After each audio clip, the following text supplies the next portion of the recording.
तो इस वीडियो में we are going to discuss about regression. तो स्टार्ट करते हैं। तो सबसे पहले हम ये समझते हैं कि रिग्रेशन होता क्या है। तो regression in simple words is a curve fitting technique.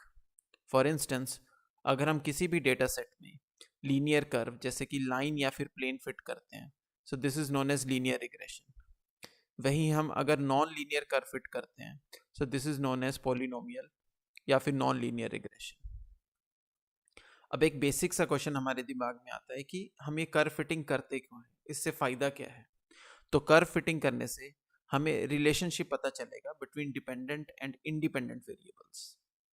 अब मशीन लर्निंग के केस में जो हमारे इंडिपेंडेंट वेरिएबल्स होते हैं, दीज आर इनपुट फीचर्स जिसे हम एक्स से डिनोट करते हैं, और जो डिपेंडेंट वेरिएबल होता है वो हमारा टारगेट वेरिएबल होता है जिसे हम वाई से डिनोट करते हैं।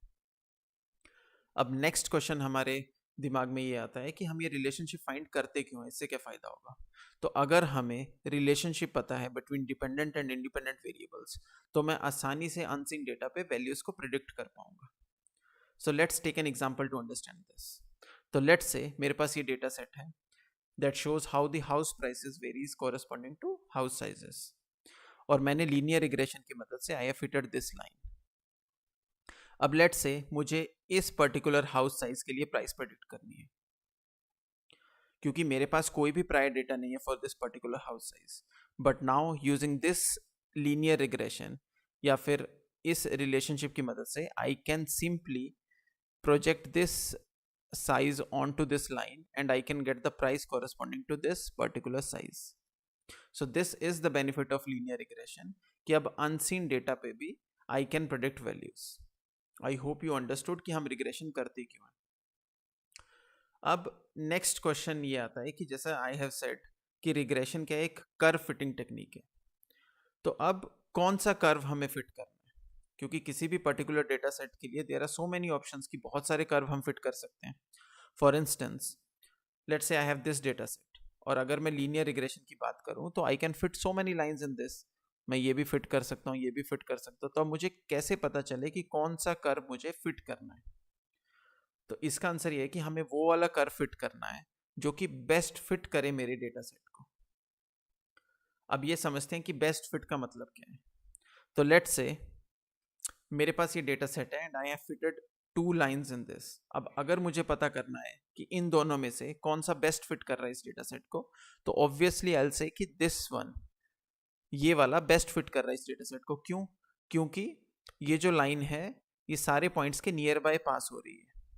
ठीक है, और अगर मैं इसको थोड़ा सा और फॉर्मली कहूं तो इस केस में जो प्रिडिक्टेड वैल्यूज हैं these are close to the actual values.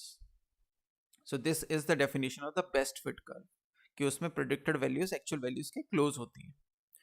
तो अगर जो भी अभी तक हमने पढ़ा है उसको थोड़ा सा समराइज करें, so what we can say कि लीनियर रिग्रेशन का एम क्या है। It aims to find the best line, कि हमें बेस्ट लाइन पता करनी है जो कि मिनिमाइज करे प्रेडिक्टेड वैल्यूज और एक्चुअल वैल्यूज के बीच के डिफरेंस को।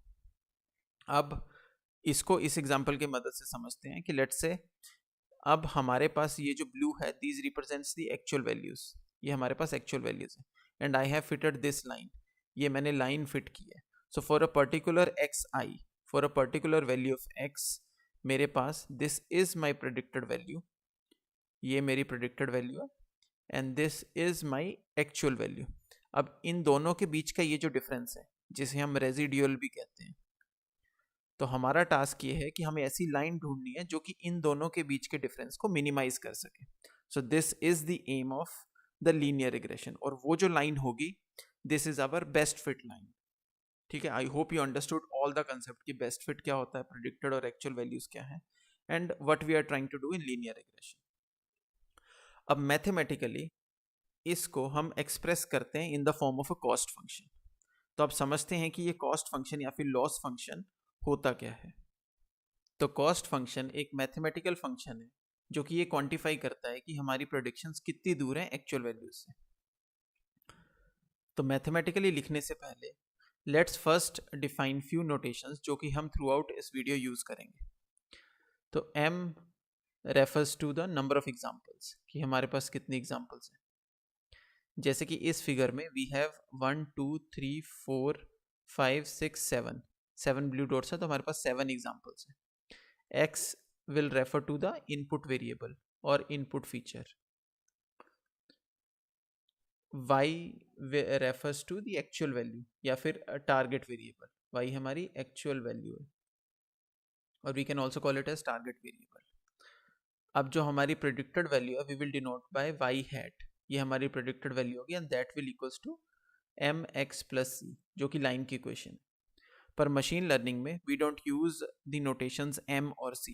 मशीन लर्निंग में इंस्टेड वी यूज वेट्स और बायसेस, जो कि हम रिप्रेजेंट करते हैं इधर बाय wx प्लस b और या फिर थीटास की फॉर्म में.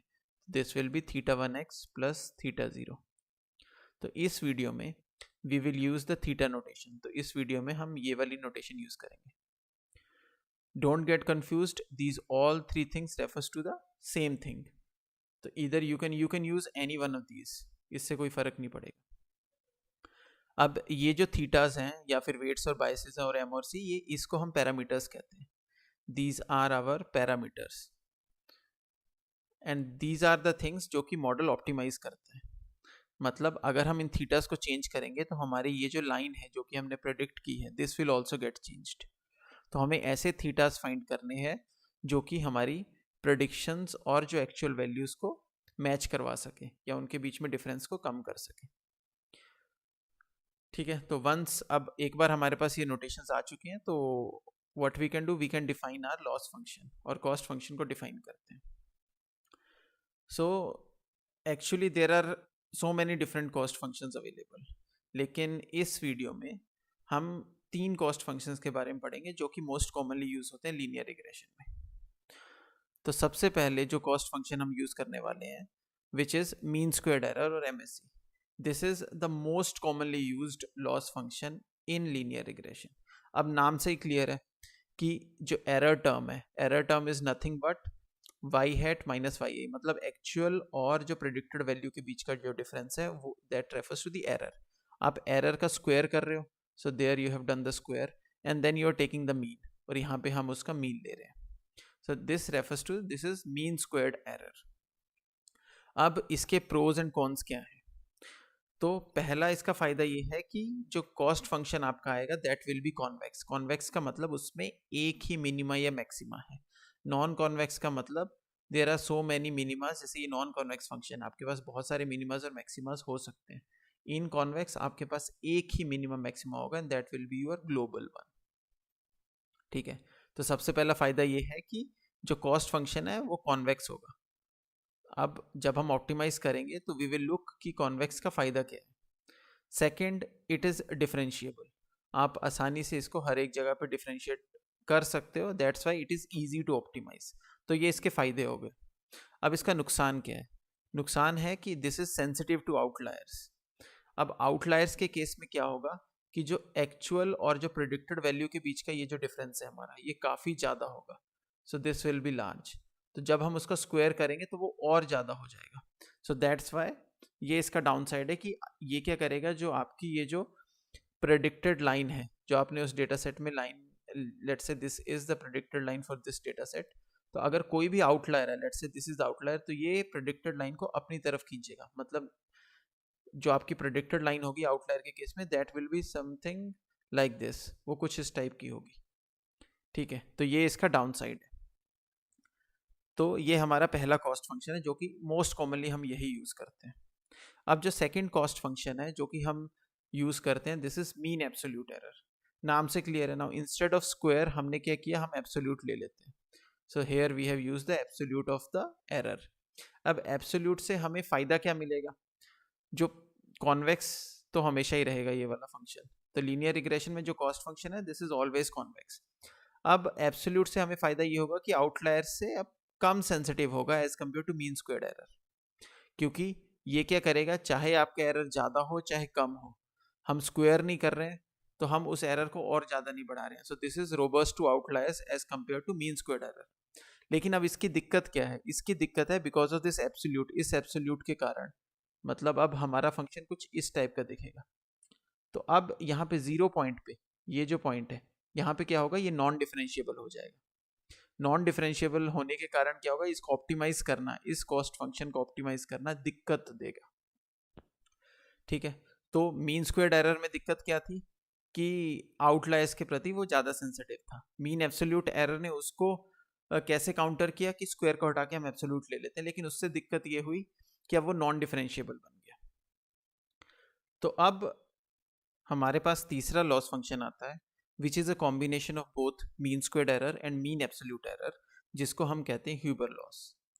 तो इस लॉस में छोटी वैल्यूज़ के लिए this behaves as mean squared error और बड़ी वैल्यूज़ के लिए this behaves as mean absolute error. तो अब ऐसा करने से क्या फ़ायदा होगा? ऐसा करने से ये फ़ायदा होगा कि छोटी वैल्यूज़ के लिए क्या हो रहा था कि जो मीन एब्सोल्यूट एरर था वो नॉन डिफरेंशिएबल हो जा रहा था इसके लिए। तो अब छोटी वैल्यूज़ के लिए this behaves as mean squared error, तो ये जो नॉन डिफरेंशिएबल वाली थिंग थी ये हट गई। और बड़ी वैल्यूज़ के लिए क्या हो रहा था कि जो मीन स्क्वायर्ड एरर था वो ज़्यादा सेंसिटिव था आउटलायर्स के केस में, लेकिन अब बड़ी वैल्यूज़ के लिए ये मीन एब्सोल्यूट एरर की तरह बिहेव करेगा and that is robust to outliers.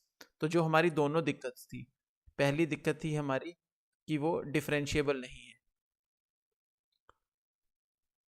Differentiable eight zero, वो भी सोल्व हो गई।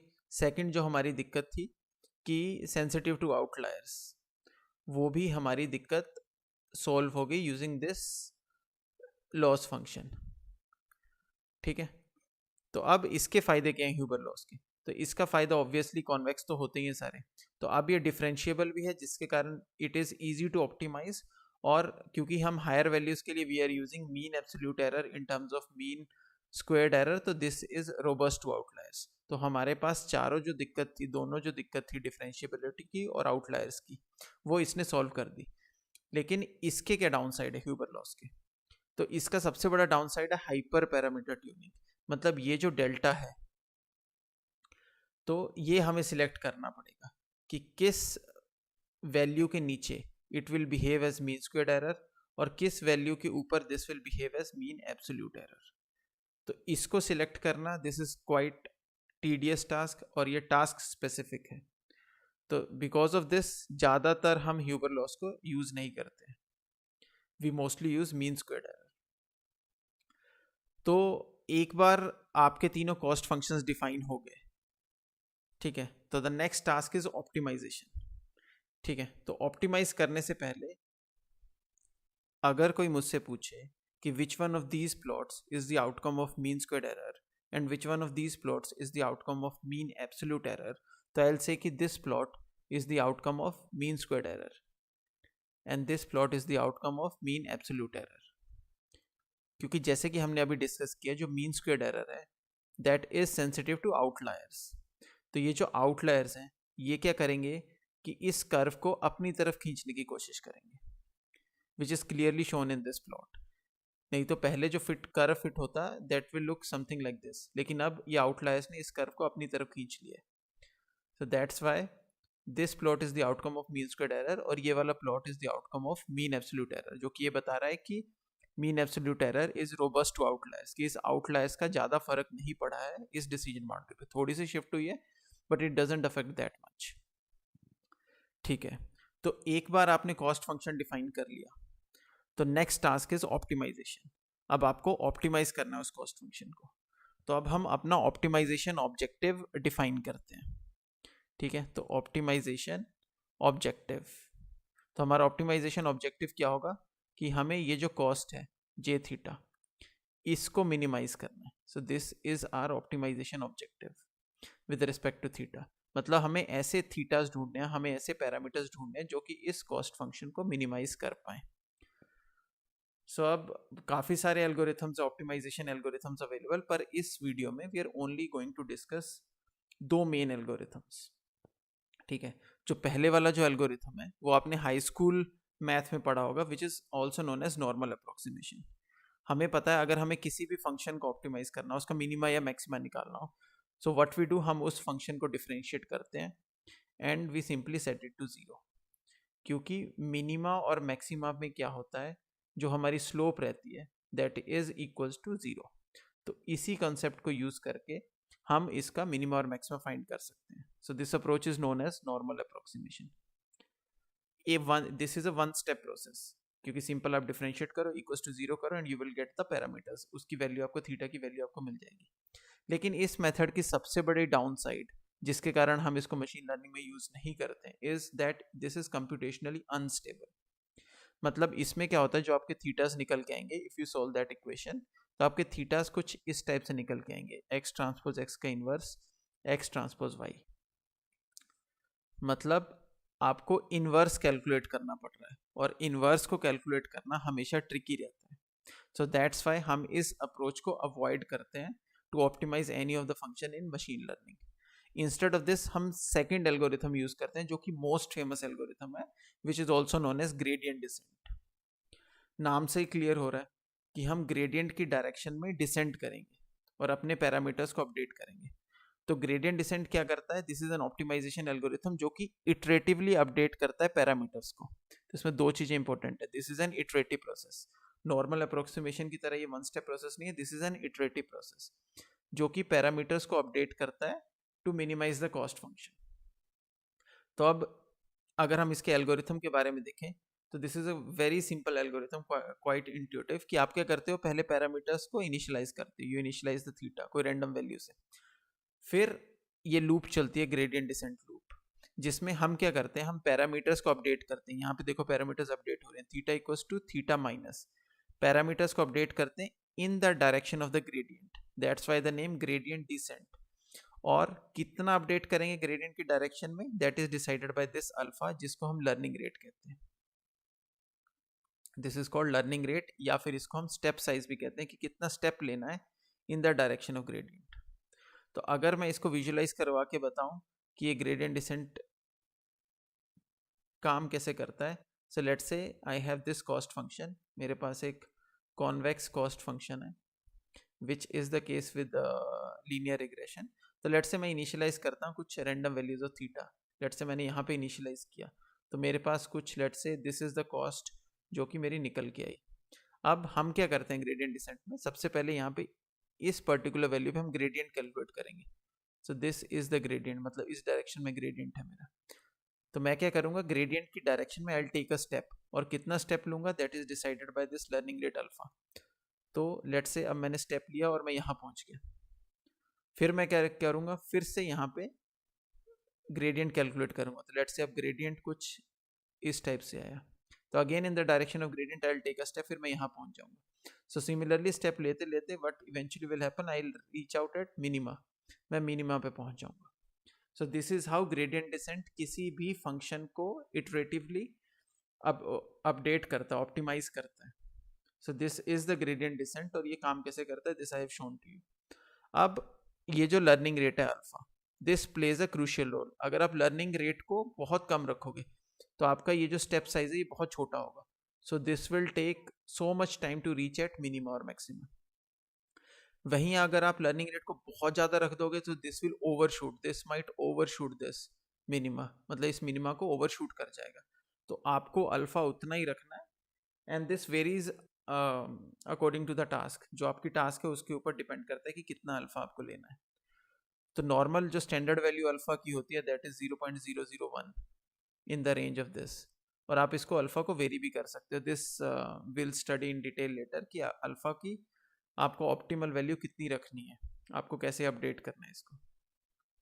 Okay, so this is the gradient descent algorithm in detail, कि आप क्या कर रहे हो, पैरामीटर्स को इनिशियलाइज कर रहे हो, फिर आप इटरेटिवली अपडेट कर रहे हो पैरामीटर्स को इन the direction of the gradient by the step size alpha. So this is the gradient descent algorithm. तो अब एक बार आपने अगर अपनी कॉस्ट फंक्शन को ऑप्टिमाइज कर लिया, so you will end up with the best fitting parameters thetas, आपके पास बेस्ट थीटास आ जाएंगे। अब एक बार आपके पास बेस्ट थीटास आ गए, the next thing is to evaluate कि वाकई में ये जो मैट्रिक्स जो मेरे पास थीटास आ रहे हैं, जो पैरामीटर्स आ रहे हैं, क्या ये बेस्ट फिट हैं या फिर नहीं है। सो उसके लिए we will use the evaluation matrix to evaluate. ठीक है, अब कौन कौन सी इवेल्युएशन मैट्रिक्स वी यूज वो हम अभी डिस्कस करते हैं in detail. So there are so many evaluation matrices available for linear regression, लेकिन इस वीडियो में will only discuss two types of evaluation matrices, एक जो कि स्केल पे डिपेंड करती है एंड द अदर वन जो कि स्केल पे डिपेंड नहीं करती है। तो लेट्स स्टार्ट विद जो मैट्रिसेस स्केल पे डिपेंड नहीं करती है। So this we have already covered in our previous sections. We already discussed mean squared error, mean absolute error, and RMS is nothing but root of mean squared error. these are the simplest and the easy to understand evaluation matrices. I'll not, मैं दोबारा से इनको cover नहीं करूँगा क्योंकि हमने पहले इसको डिस्कस कर रखा है. अब what I'll directly discuss कि इनका डाउन साइड क्या है. सो पहला जो डाउन साइड है that these are not intuitive. मतलब लेट्स से अगर कोई मुझे बोले कि आई हैव अ मॉडल जिसका mean square error is around 100, mean square error उसका 100 के अराउंड है, तो क्या मैं बोल सकता हूँ कि मेरा ये मॉडल अच्छा है या बुरा है? So I can't directly conclude anything based on the value. मैं कुछ नहीं कह सकता डिपेंडिंग ऑन द वैल्यू. क्यों? क्योंकि ये जो वैल्यूज हैं these depend on the scale of the input features. तो अगर let's say I have a model जिसका mean square error is around 200 और अगर मैं उसके इनपुट फीचर्स को जो कि मेरी एक्स है उसको स्केल करता हूँ, तो ये जो मीन स्क्वायर्ड एरर है this is likely to go up. वहीं मैं अगर इसको डाउन स्केल करता हूँ तो जो मेरा मीन स्क्वायर एरर है दैट विल कम डाउन. तो ये जो वैल्यूज हैं दीज आर नॉट इंट्यूटिव क्योंकि ये स्केल पर डिपेंड करती है ऑफ द इनपुट फीचर्स. तो मतलब हमें एक ऐसा इवेल्युएशन मैट्रिक्स चाहिए जो कि इंट्यूटिव हो और स्केल के इनवेरिएंट हो. So this is where R squared comes into play. तो आर स्क्वायर हमें बताता है कि कितना अच्छे से जो हमारा मॉडल है वो एक्सप्लेन कर रहा है वेरिएंस इन द डेटा. ठीक है. So this is given by this formula which is 1 minus R S S by T S S. तो इस फॉर्मूला को एक्सप्लोर करने से पहले, डिस्कस करने से पहले, लेट्स फर्स्ट अंडरस्टैंड कि इसका इस टर्म का क्या मतलब होता है, explain the variance in the data. क्योंकि मोस्टली ये मशीन लर्निंग में हर जगह पे यूज होता है. You will encounter this quite frequently कि explain the variance in the data. So इसको एक्सप्लेन करने के लिए let me take an example जिसमें मैं एक, let's say I have a data set, उसमें से मैं एक डेटा पॉइंट पिक करता हूँ. सो लेट्स से उस डेटा सेट का मीन है that is somewhere around this which I will से y bar is the mean of the data set. और लेट्स से मेरी जो एक डेटा पॉइंट है the actual value of the data point is y. मैं एक ही data point से इसको समझाने की कोशिश कर रहा हूँ. So the actual value is y और ये y bar is the mean of the data set. So total variance क्या होगी? Total variance is nothing but जो मेरा y है माइनस y बार कि वो जो actual value is how far from the mean, mean से कितना दूर है. So this will be my total variance जो कि मैं लेट्स से अगर मैं ब्लैक का यूज़ करूं, सो this is my total variance. ये मेरी टोटल वेरिएंस है. अब लेट्स से कि मैंने कोई मॉडल फिट किया और जो प्रेडिक्शन थी सो आई प्रेडिक्टेड समवेयर अराउंड दिस, तो y हैट ये मेरी प्रेडिक्शन है. सो ये जो है so this is my explained variance. मतलब टोटल वेरिएंस में से मैंने इतनी वेरिएंस को कैप्चर किया, तो माई एक्सप्लेन्ड वेरिएंस मेरी कितनी हो जाएगी? y हैट माइनस y बार. और जो मेरी अनएक्सप्लेन्ड वेरिएंस है मतलब जो मैं कैप्चर नहीं कर पाया, so that will B y minus y hat. मतलब एक्चुअल में से प्रेडिक्टेड माइनस करूंगा, so that will be my unexplained variance. मतलब मैं उसको कैप्चर नहीं कर पाया. तो इस डायग्राम से यू कैन इजीली कंक्लूड कि अगर मेरा y hat is close to this y, मतलब वो एक्चुअल वैल्यू के पास है, तो if I will say case 1, तो मैं इसको केस 1 कहता हूँ. तो अगर मेरा जो y हैट है, मेरी prediction is equals to y, actual value के बराबर है, तो that means that I am able to explain the entire variance in the data.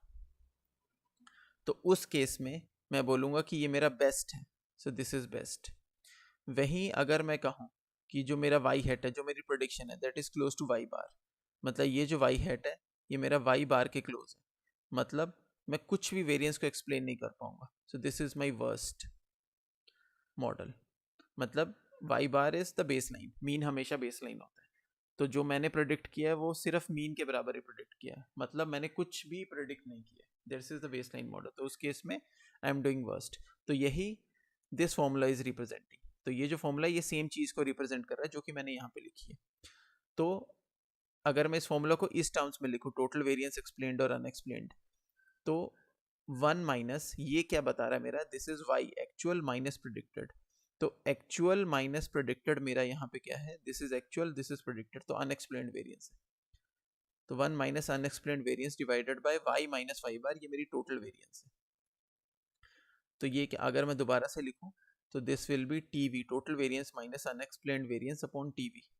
तो टोटल वेरिएंस में से अगर मैं अनएक्सप्लेन्ड वेरिएंस को हटा दूँ, so this will be my explained variance. तो explained variance upon TV, total variance. तो आर स्क्वायर हमें क्या बताता है कि कितनी वेरिएंस को मैंने एक्सप्लेन किया है.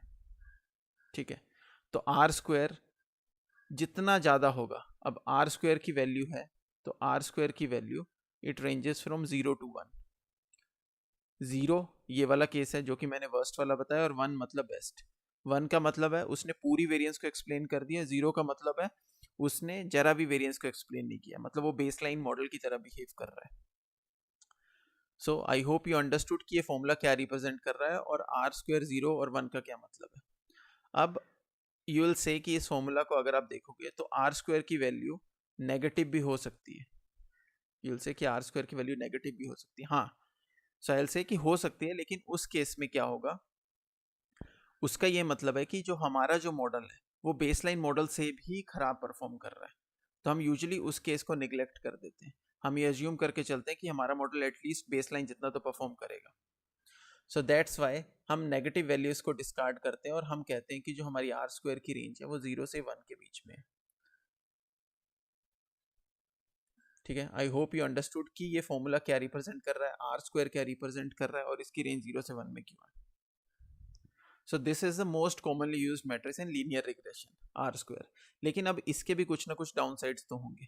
तो सबसे पहला जो इसका डाउन साइड है वो ये है कि ये सिर्फ लीनियर मॉडल्स के लिए काम करता है। It only works for linear models. अगर आप नॉन लीनियर मॉडल्स के लिए आर स्क्वायर निकालोगे तो वो खराब वैल्यूज आउटपुट देगा, तो जो वैल्यूज होंगी वो रिलायबल नहीं होंगी। So this only works for linear models. Second जो इसका जो डाउन साइड है कि आर स्क्वायर वैल्यू इंक्रीज करती है as you increase the number of predictors. अब प्रेडिक्टर्स क्या होते हैं, प्रेडिक्टर्स हमारे जो इनपुट वेरिएबल्स हैं एक्स, हम उनको कहते हैं।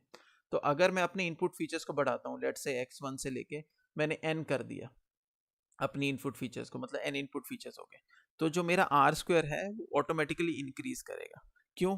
क्योंकि मैं जितनी फीचर्स को बढ़ाऊंगा तो मेरा मॉडल उतना ही ज्यादा ओवरफिट होगा, इवन इफ ये जो फीचर्स हैं ये उतना अच्छा नहीं है, इवन देन मेरा मॉडल ओवरफिट होने की ज्यादा टेंडेंसी है, and this leads the R square to increase. ठीक है, तो ये दो डाउन साइड्स हैं। पहला कि ये सिर्फ लीनियर मॉडल्स के लिए काम करता है।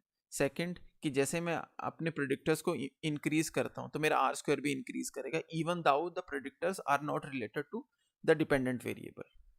तो अब इसको कैसे टैकल कर सकते हैं? So that's where adjusted R square comes into picture. So adjusted R square is given by this formula, where we have M that refers to the number of observations or number of examples, and P refers to the number of predictors or the number of input features we are having. So this is how adjusted R square takes into account the number of predictors. अब ये समझते हैं कि इसको use कहाँ पे करना है। सो जब when we have multiple predictors और हमें ये ना पता हो कि how each predictor is contributing to the model accuracy, तब हमें इसे यूज करना है। और सेकंड केस है कि जब हम कंपेयर कर रहे हैं मॉडल्स को that have different predictors, तब हम adjusted R square को यूज कर सकते हैं। So that's about adjusted R square. So this completes our evaluation metric. अब हम जल्दी से कवर करते हैं कि हमने इस वीडियो में अभी तक क्या क्या पढ़ा है। तो सबसे पहले हमने देखा कि रिग्रेशन होता क्या है। तो बेसिकली रिग्रेशन क्या है, कर्व फिटिंग टेक्निक है, where we try to find the best fit line ताकि हमारा प्रेडिक्टेड और एक्चुअल वैल्यूज के बीच में डिफरेंस कम हो जाए। देन फिर हमने इसी को मैथमेटिकल फॉर्म में लिखा, that we call as cost function. Cost function क्या है? Cost function is a mathematical formulation of what we described earlier. Cost function में हमने डिफरेंट कॉस्ट फंक्शन पढ़े, जैसे कि mean absolute error, mean squared error, Huber loss, कब कौन सा यूज करना है, कौन आउटलायर्स का ज़्यादा रोबस्ट है कौन नहीं है, दिस वी कवर्ड। फिर एक बार हमारे पास कॉस्ट फंक्शन आ गया, then we need to optimize this cost function. फिर ऑप्टिमाइजेशन में वी स्टडीड डिफरेंट एल्गोरिथम्स, जैसे कि नॉर्मल अप्रोक्सीमेशन जो कि हाई स्कूल मैथ में हमने पढ़ा था, and we also discuss the famous gradient descent algorithm, जो कि एक इटरेटिव प्रोसेस है जिसमें हम पैरामीटर्स को अपडेट करते हैं in the direction of the gradient ताकि हमारी कॉस्ट मिनिमाइज हो सके। तो एक बार हमने अपनी कॉस्ट फंक्शन को ऑप्टिमाइज कर लिया, the next task is to evaluate कि वाकई वो जो हमें पैरामीटर्स मिले क्या वो बेस्ट फिट पैरामीटर्स हैं या नहीं है। तो इसमें वी डिस्कस डिफरेंट मैट्रिसेस जैसे कि mean square error, mean absolute error, RMSE, जो कि स्केल पे डिपेंडेंट है, इनके क्या प्रोज एंड कॉन्स है, and R square and adjusted R square, जो कि स्केल इनवेरिएंट है। तो हमने इस वीडियो में ये सब कवर कर लिया हुआ है। तो अभी तक जो भी हमने डिस्कस किया that is for univariate linear regression, मतलब हमारे पास एक इनपुट फीचर था जिसे हम प्रेडिक्टर भी बोल सकते हैं। अब मल्टीवेरिएट लीनियर रिग्रेशन के केस में हमारे पास मल्टीपल इनपुट फीचर्स हो सकते हैं। तो जैसे x1 to xn, let's say n input features हो सकते हैं। सो द ओनली थिंग जो चेंज होगी that will be our hypothesis, जो कि यूनिवेरिएट के केस में हमारे पास था y hat equals to θ1x plus θ0। अब इस केस में हमारे पास मल्टीवेरिएट के केस में क्या हो जाएगा, θn xn plus so on up to θ1 x1 plus θ0। ये हमारी हाइपोथेसिस हो जाएगी। Rest, cost function, optimisation, evaluation matrix बाकी सारी सेम रहेगी। सिमिलरली पॉलिनोमियल रिग्रेशन के लिए अब जो हमारी हाइपोथेसिस हो जाएगी that will be of the term of the size polynomial, जो कि θ0 plus θ1 x1 plus θ1 x square plus on up to θn x की पावर n, कुछ इस टाइप से हो जाएगी। Rest everything will be same. So that's about multivariate और polynomial regression. अब एक जो लास्ट चीज रह गई है that is about the assumptions, जो कि हमने लीनियर रिग्रेशन में ली है। तो कौन कौन सी अजम्पशंस हमने ली है और कैसे उनको टेक केयर करना है कि वो वायलेट ना हो जाए। अगर वो अजम्पशंस वायलेट हो गई सो एवरीथिंग जो भी अभी तक हमने पढ़ा है कॉस्ट फंक्शन, वो अच्छे से काम नहीं करेगा। तो अभी देखते हैं कि कौन कौन सी अजम्पशंस लीनियर रिग्रेशन फॉलो करता है। तो पहली जो अजम्पशन है which is quite straight forward is linearity. मतलब हम एज्यूम करते हैं कि हमारे डिपेंडेंट और इंडिपेंडेंट वेरिएबल्स के बीच में जो रिलेशन है दैट इज लीनियर। अब अगर उनके बीच में नॉन लीनियर रिलेशनशिप होगा then there is no point in fitting the linear curve, so this will result in a biased estimates. तो हमारी जो पहली अजम्पशन है कि हमारे वेरिएबल्स के बीच में जो रिलेशनशिप है वो लीनियर होना चाहिए। अब अगला क्वेश्चन ये आता है कि हम कैसे पता करें कि हमारे वेरिएबल्स के बीच में रिलेशनशिप लीनियर है या नहीं है। तो एक बेसिक सा तरीका है कि हम वेरिएबल्स को प्लॉट कर लें with respect to each other. So this scatter plot से हमें पता चल जाएगा कि उनके बीच में रिलेशनशिप लीनियर है या नहीं है। लेकिन सबसे जो रिगरस तरीका, सबसे अच्छा तरीका है to find out the linearity is कि हम रेजिड्यूल्स को प्लॉट करें with respect to the predicted values, जैसे कि यहाँ पे इन प्लॉट्स में दिखाया जा रहा है। तो अगर आपके रेजिड्यूल्स रैंडमली डिस्ट्रीब्यूटेड है अराउंड 0, तो इसका मतलब है कि उन वेरिएबल्स के बीच में जो रिलेशनशिप है दैट इज लीनियर। और अगर आपको रेजिड्यूल्स वाले प्लॉट में किसी तरीके का पैटर्न दिख रहा है सो दैट मीन्स आपके वेरिएबल्स के बीच में जो रिलेशनशिप है दैट इज नॉन लीनियर। अब एक बेसिक सा क्वेश्चन आता है कि ऐसा क्यों, कि अगर रेजिड्यूल्स रैंडमली डिस्ट्रीब्यूटेड है तो उसका क्यों मतलब है कि वो लीनियर रिलेशनशिप है उन वेरिएबल्स के बीच में। तो इसको समझते हैं एक एग्जांपल के थ्रू। सो लेट्स से मेरे पास एक डेटा सेट है, लेट्स से y और x, और उसके बीच में रिलेशनशिप लीनियर है। So let's say this is my data set और उसके बीच में क्लियरली रिलेशनशिप लीनियर है, x बढ़ रहा है y भी बढ़ रहा है। तो अगर मैं लीनियर रिग्रेशन के थ्रू इसमें लाइन फिट करूंगा, let's say I fit this line, तो ये जो लाइन है सो इसने उनके बीच में जो लीनियर रिलेशनशिप है वो इसने कैप्चर कर लिया। ठीक है, तो इसका मतलब अब जो रिमेनिंग चीज है दैट इज रैंडम नॉइस, कि जो बचा है दैट इज रैंडम नॉइस, क्योंकि हमने लीनियर रिलेशनशिप कैप्चर कर लिया। सो this is what is reflected in this curve, कि जो रेजिड्यूल्स हैं वो रैंडमली डिस्ट्रीब्यूटेड है अराउंड द 0 वैल्यू। सो इसीलिए, और अगर वहीं पे अगर हमें किसी तरीके का पैटर्न है हमारे डेटा सेट में, लेट्स से वो भी एग्जांपल आई विल शो, कि लेट्स से मेरे पास कोई डेटा सेट है जो कि एल से y equals to x square वाला कर्व फॉलो कर रहा है, और अगर मैं इसमें लाइन फिट करता हूँ, let's say I fitted this line, तो क्या होगा कि आफ्टर सर्टेन वैल्यू, कि जैसे x बढ़ेगा तो ये रेजिडुअल भी इंक्रीज होगा which is shown in this plot. तो हमें रेजिडुअल में किसी तरीके का पैटर्न दिखेगा, जैसे यहाँ पे आपको पैटर्न दिख रहा है कि this is increasing as we increase the predicted value. So this shows कि जो हमारा मॉडल है it is not able to capture patterns in the data set, मतलब उसमें लीनियरिटी के अलावा भी कोई और पैटर्न है जो कि हमारे मॉडल ने मिस कर दिया।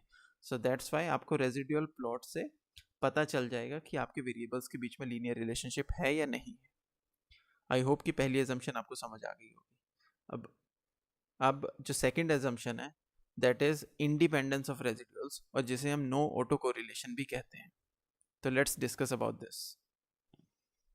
तो नाम से ही क्लियर है कि रेजिड्यूल आपस में इंडिपेंडेंट है, मतलब एक ऑब्जर्वेशन का रेजिड्यूल दूसरी ऑब्जर्वेशन के रेजिड्यूल को अफेक्ट नहीं कर रहा है। So let's understand this using an example. यहाँ पे मेरे पास दो प्लॉट्स हैं जहाँ पे मैंने रेजिड्यूल्स को ऑर्डर ऑफ ऑब्जर्वेशन के साथ प्लॉट किया है, जिसे मैंने यहाँ पे टी कहा है। ऑर्डर ऑफ ऑब्जर्वेशंस का मतलब जिस ऑर्डर में मैंने ऑब्जर्वेशंस को रिकॉर्ड किया है। तो फर्स्ट प्लॉट में आप देखोगे कि रेजिड्यूल्स रेंडमली डिस्ट्रीब्यूटेड है, मतलब एक ऑब्जर्वेशन का रेजिड्यूल दूसरी ऑब्जर्वेशन के रेजिड्यूल को अफेक्ट नहीं कर रहा है। तो इसका मतलब रेजिड्यूल्स आपस में इंडिपेंडेंट है, उनके बीच में कोई ऑटो कोरिलेशन नहीं है। वहीं सेकंड प्लॉट में आपको किसी एक टाइप का पैटर्न दिखेगा, एक साइक्लिक पैटर्न दिखेगा। मतलब यहाँ पे जो पॉजिटिव ऑब्जर्वेशंस हैं that are followed by more positive observations. ठीक है, जैसे कि यहाँ पे ये जो पॉजिटिव रेजिड्यूल है that is followed by more positive residual, similarly जो नेगेटिव रेजिड्यूल है that is followed by more negative residual. तो यहाँ पे एक साइक्लिक काइंड ऑफ पैटर्न है, जिसका मतलब रेजिड्यूल्स आपस में इंडिपेंडेंट नहीं है, उनके बीच में ऑटो कोरिलेशन है। तो ऐसी सिचुएशन कब होगी? जब हमारे डेटा में नेचुरल ऑर्डरिंग है, मतलब हमने डेटा को एक ऑर्डर में कलेक्ट किया है, जैसा कि टाइम सीरीज में होता है जहाँ पे हम अपनी ऑब्जर्वेशंस को ओवर टाइम कलेक्ट करते हैं।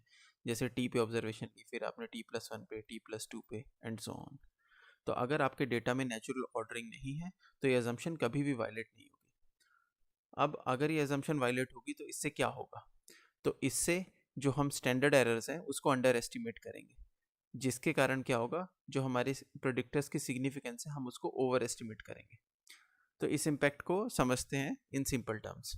तो स्टैंडर्ड एरर्स हमारे क्या बताते हैं? स्टैंडर्ड एरर्स हमें ये बताते हैं कि जो हमने जो थीटास को प्रोडिक्ट किया है उसमें कितनी अनसर्टेनिटी है, हम कितना अनसर्टेन है कि यही जो थीटास हैं ये हमारे बेस्ट थीटास हैं।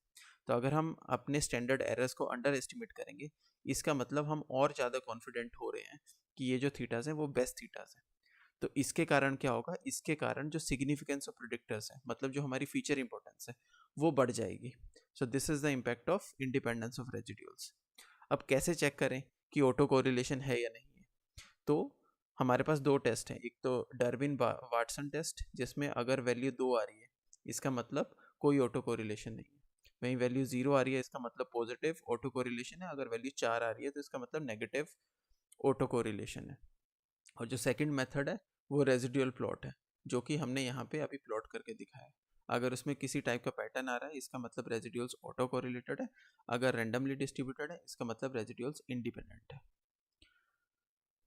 तो अगर आपके डेटा में नेचुरल ऑर्डरिंग है तभी इस अजम्पशन को चेक करना है, अगर नेचुरल ऑर्डरिंग नहीं है तो ये अजम्पशन कभी वायलेट नहीं होगी। तो अब हम अपनी थर्ड अजम्पशन के बारे में डिस्कस करते हैं, जो कि है होमोस्कैडेस्टिसिटी। तो होमोस्कैडेस्टिक का मतलब कि जो हमारे रेजिड्यूल्स हैं उसकी जो वेरिएंस है that is consistent for the entire range of predicted values. I hope you understood this. लेकिन अगर आपको दिक्कत है इन विजुअलाइजिंग कि रेजिड्यूल्स क्या होते हैं या फिर वेरिएंस ऑफ रेजिड्यूल्स का क्या मतलब है, तो let me try to explain this using a simpler example. तो लेट्स से मेरे पास दो डेटा सेट्स हैं जहाँ पे मैंने रिग्रेशन लाइन को फिट किया हुआ है। So this is my regression line. अब पहले डेटा सेट में आप देखोगे कि जो स्प्रेड है डेटा पॉइंट्स का around this regression line that is constant. वहीं दूसरे डेटा सेट में जो स्प्रेड है डेटा पॉइंट्स का around this regression line that is uneven, मतलब वो फनल शेप्ड है। तो अगर मैं पहले डेटा सेट के लिए रेजिड्यूल प्लॉट को प्लॉट करूं, मतलब मैं अगर रेजिड्यूल्स को प्लॉट करूं with respect to this predicted values, जो कि मेरी वाई हैट है, let's say I denote it by y hat. तो रेजिड्यूल्स क्या होते हैं? हमारा जो एक्चुअल और प्रेडिक्टेड वैल्यू के बीच का difference, this is the residual. तो अगर मैं इसको प्लॉट करूं फॉर द फर्स्ट, तो वो कुछ इस टाइप से दिखेंगे, मतलब 0 के अराउंड इवनली डिस्ट्रीब्यूटेड होंगे, मतलब इसी रेंज में होंगे। वेयर वहीं मैं अगर दूसरे के लिए रेजिड्यूल प्लॉट करूं,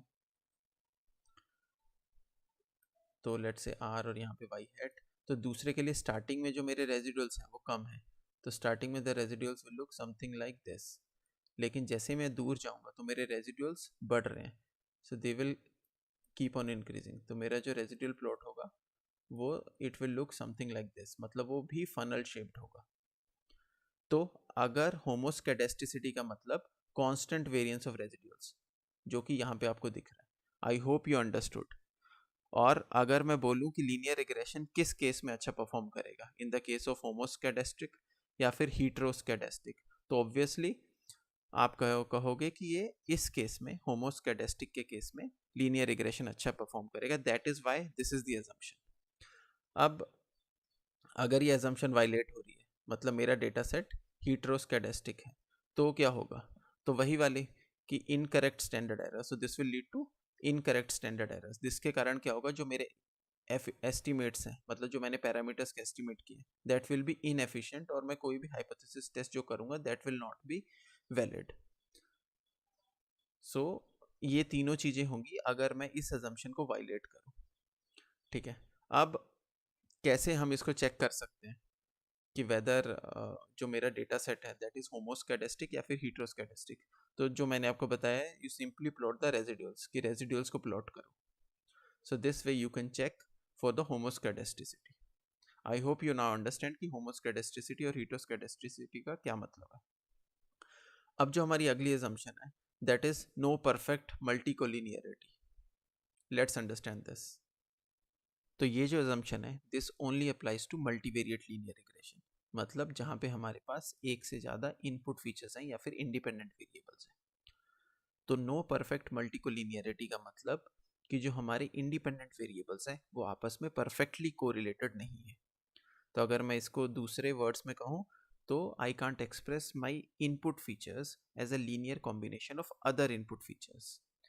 तो अगर मैं एक्सप्रेस कर पा रहा हूँ my input feature, let's say this is my xi is my input feature, so if I can express this as a linear combination of other features, तो इसका मतलब है कि वो आपस में correlated है, otherwise they are not correlated to each other।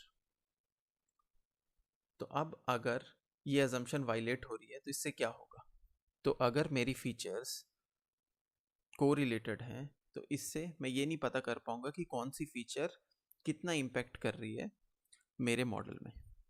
तो लेट से अगर मेरे पास दो फीचर्स हैं x1 और x2 जो कि आपस में कोरिलेटेड है, तो जो मैं थीटास फाइंड करूंगा यूजिंग दिस लीनियर रिग्रेशन, जो कि मुझे बता रहे हैं कि ये फीचर्स कितनी इंपॉर्टेंट है, तो ये जो थीटास होंगे दे आर अनरिलायबल।